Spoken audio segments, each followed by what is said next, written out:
اللہ اور بندے کے درمیان رشتہ اور تعلق رحمت و محبت پر استوار ہونا چاہیے، کیونکہ اللہ رب العزت نے ہمیشہ ہمیں اپنے رحمان و رحیم کے صفاتی ناموں کے ساتھ پکارنے کو کہا ہے۔ اللہ رب العزت نے خود اپنے کلام مجید میں فرمایا ہے کہ اس کی رحمت ہر شے پر غالب ہے اور ہر چیز پر وسعت رکھتی ہے۔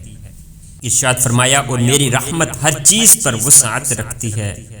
اس لیے ہمیں یہ پختہ عقیدہ رکھنا چاہیے کہ وہ دن سب سے بہترین دن ہوگا جب ہم اپنے رب سے ملیں گے، کیونکہ جب ہم اس دنیا سے کوچ کریں گے کہ تو ہم ارحم الراحمین کے ہاتھوں میں ہوں گے، اور رب رحمان جو ہمارے ساتھ ہماری ماؤں سے بھی زیادہ مہربان ہے۔ حضور نبی اکرم صلی اللہ علیہ وآلہ وسلم نے فرمایا اللہ تعالیٰ اپنے بندوں پر اس ماں سے بھی زیادہ مہربان ہے جتنی کوئی ماں اپنے بچے پر مہربان ہو سکتی ہے۔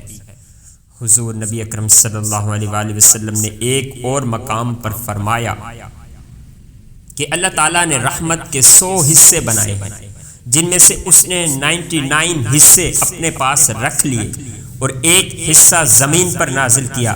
ساری مخلوق جو ایک دوسرے پر رحم کرتی ہے، یہاں تک کہ گھوڑا جو اپنے بچے کے اوپر سے اپنا پاؤں اٹھاتا ہے کہ کہیں اسے تکلیف نہ پہنچے، وہ بھی رحمت کے اسی ایک حصے کے باعث ہے۔ جیسے تمام انسانوں کی شکل و صورت اور ذہنی جسمانی صلاحیتیں الگ الگ ہوتی ہیں، اسی طرح ان کے جذبات و احساسات اور کیفیات بھی ایک دوسرے سے الگ ہوتی ہیں۔ آخرت میں اللہ رب العزت ہر شخص کے ساتھ رحمت کا برتاؤ کرے گا۔ ہر شخص اپنے زمانے اور خطے کی ایجادات اور سہولیات کے تناظر میں اپنے اعمال کا جواب دہ ہوگا۔ اللہ کی رحمت سے مایوس ہونا مومنین کا نہیں بلکہ کافروں کا وطیرہ ہے، اور اللہ رب العزت نے اپنے گناہ گار بندوں کو اپنی رحمت سے مایوس ہونے سے منع فرمایا ہے۔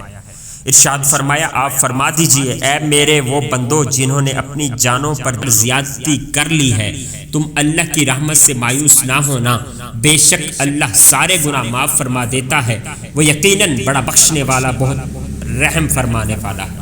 20ویں صدی میں لکھی گئی موت کا منظر اور موت کا تماشا جیسی کتابوں نے لوگوں کے سامنے خالق کائنات کا ایسا خوفناک چہرہ رکھا جس سے وہ شعوری و لاشعوری طور پر اس کی رحمت سے مایوس ہوتے چلے گئے اور اسے صرف عذاب دینے والا خدا سمجھنے لگے۔ وہ رب جو کہتا ہے کہ اس کی رحمت اس کے غضب پر حاوی ہے، ہم اسے صرف عذاب دینے والا ہی بنا کر پیش کریں گے تو نتیجہ یہی ہوگا۔ ہمارے پیارے نبی صلی اللہ علیہ وآلہ وسلم نے عام معاملات میں بھی لوگوں کو ڈرانے، خوف زدہ کرنے اور ان کے لیے مشکلات پیدا کرنے سے منع فرمایا، اور لوگوں کے لیے آسانیاں پیدا کرنے اور انہیں خوش کرنے کو کار ثواب قرار دیا۔ ارشاد فرمایا آسانیاں پیدا کرو اور تنگیاں پیدا نہ کرو، لوگوں کو خوشخبری دو اور نفرت کرنے والا بیزار نہ بناؤ۔ چنانچہ دین کی تبلیغ کے معاملے میں بھی ہمیں یہی اصول مد نظر رکھنا چاہیے۔ حضور نبی اکرم صلی اللہ علیہ وآلہ وسلم کے اس حکم کے باوجود اگر ہم دین میں سختی اور جبر والا معاملہ کریں تو لامحالہ لوگ دین سے دور بھاگیں گے۔ جب ہم اللہ پر ایمان رکھنے والے اور اس کے احکامات پر حد الامکان عمل کرنے والے بندے ہیں تو یقیناً ہم اس کے ساتھ دوستی کے خواہاں ہیں اور اس کے دشمنوں سے نالاں ہیں۔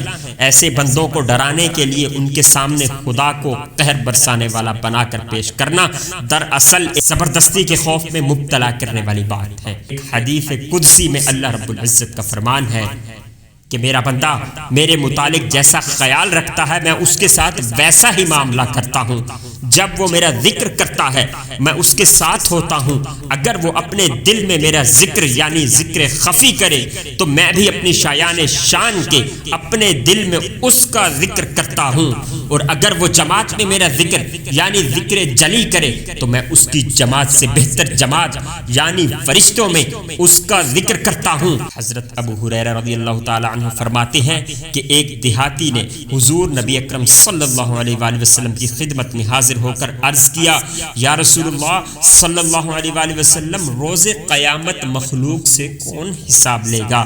آپ صلی اللہ علیہ وآلہ وسلم نے فرمایا اللہ۔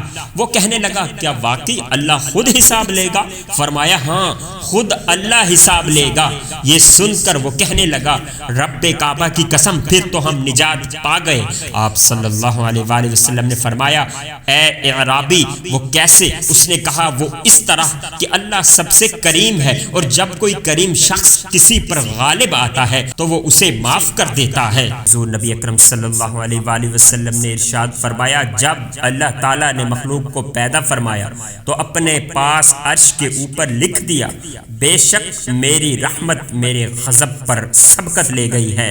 قرآن مجید میں وارد ہونے والے اللہ رب العزت کے صفاتی ناموں کو سیاق و سباق کے ساتھ سمجھنا بہت ضروری ہے کہ اللہ رب العزت کی کون سی صفت کس مفہوم میں وارد ہوئی ہے۔ سیاق و سباق ہمیں واضح کرتا ہے کہ خدا صرف اپنے دشمنوں پر قہر برسانے والا ہے جبکہ مومنین کے لیے سراپا رحمان و رحیم ہے۔ قرآن مجید میں لفظ الرحمن 48 مرتبہ اور لفظ الرحیم 34 مرتبہ آیا ہے جبکہ لفظ جبار صرف ایک بار اور لفظ قہار کل 6 مرتبہ آیا ہے۔ یہ بھی واضح رہے کہ خدا نے خود کو کہیں بھی ظالم نہیں کہا۔ اللہ رب العزت کا ایک صفاتی نام جبار ہے جس کا معنی مجبور کر دینے والا ہے نہ کہ ظلم کرنے والا۔ مجبور کرنے کا مفہوم یہ ہے کہ اللہ رب العزت دنیا کو جن فطری قوانین پر مبنی نظام کے تحت چلا رہا ہے ہم مجبور ہیں کہ ان قوانین کے مطابق چلیں۔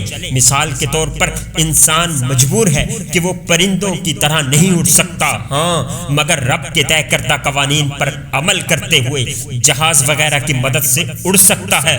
اللہ رب العزت جس طرح اس دنیا میں ہمارے گناہوں کی پردہ پوشی فرماتا ہے اور انہیں کسی پر ظاہر نہیں ہونے دیتا، قیامت کے دن بھی وہ اپنے مؤمنین بندوں کے ساتھ پردہ پوشی کا رویہ اپنائے گا اور ان کے گناہوں کو کسی کے سامنے بھی بے نقاب نہیں کرے گا۔ حضور نبی اکرم صلی اللہ علیہ وآلہ وسلم نے فرمایا روز قیامت تم میں سے ایک شخص اپنے رب سے قریب ہوگا یہاں تک کہ وہ اسے اپنی رحمت کے سائے میں ڈھانپ لے گا کہ کوئی اور اسے دیکھ نہ پائے۔ پھر فرمائے گا اے میرے بندے تو نے فلاں فلاں گناہ کے کام کیے تھے؟ وہ عرض کرے گا جی ہاں۔ تو اللہ تعالیٰ اس سے بار بار کہلوا کر اس سے اس کے گناہوں کا اقرار کروائے گا۔ پھر فرمائے گا میں نے دنیا میں تیرے گناہوں کے اوپر پردہ ڈالا، آج میں تیرے لیے ان گناہوں کو معاف کرتا ہوں تاکہ یہاں بھی تیرا پردہ برقرار رہے۔ یا اللہ آپ میری امید نہیں میرا یقین ہے۔ یا اللہ میرے دل کو منافقت سے، میرے عمل کو دکھاوے سے، میری زبان کو جھوٹ سے اور میری آنکھوں کو خیانت سے پاک کر دے۔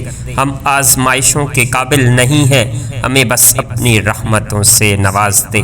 یا اللہ ہم سب مسلمانوں کی نیک دعاؤں کو قبول فرما۔ حاضرین محترم، اگر آپ کو یہ حدیث مبارکہ کی ویڈیو میری پسند آتی ہیں تو میری حوصلہ افزائی کے لیے اس چینل کو ضرور سبسکرائب کیجیے اور بیل آئیکن کا بٹن ضرور دبائیے تاکہ آنے والی ہر نیو ویڈیو حدیث پاک کی آپ تک بر وقت پہنچ جاتی رہے۔ اللہ پاک آپ سب کا حامی و ناصر ہو۔